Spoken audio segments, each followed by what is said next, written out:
تیمم ډیر آسان دی حدیث د بخاری کې چې کوم راځي بعض روایت کې 2 ضرب دي کنه یو ځل ضرب ورکی او په مخ به راکاږي بل ځل به ضرب ورکی د څنګهلو پورې شته صرف داسې مسکه بس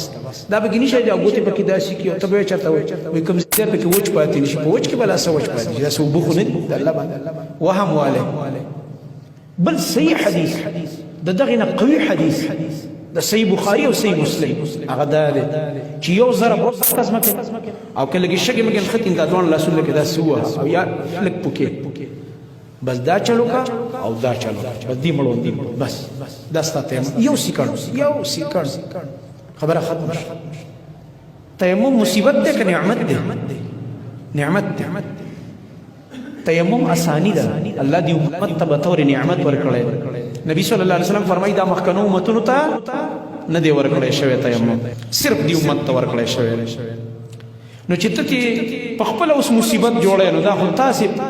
وهم راخسته نبی صلی الله علیه وسلم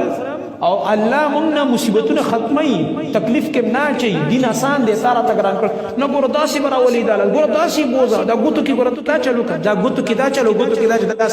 فزول خبري خو بس ماره ته طریقو خو په مخې دا سره کاغل دا چلو دا تیمم دي او یو ضرب ورکس یو سکند ولګي او دا د اودس قائم مقام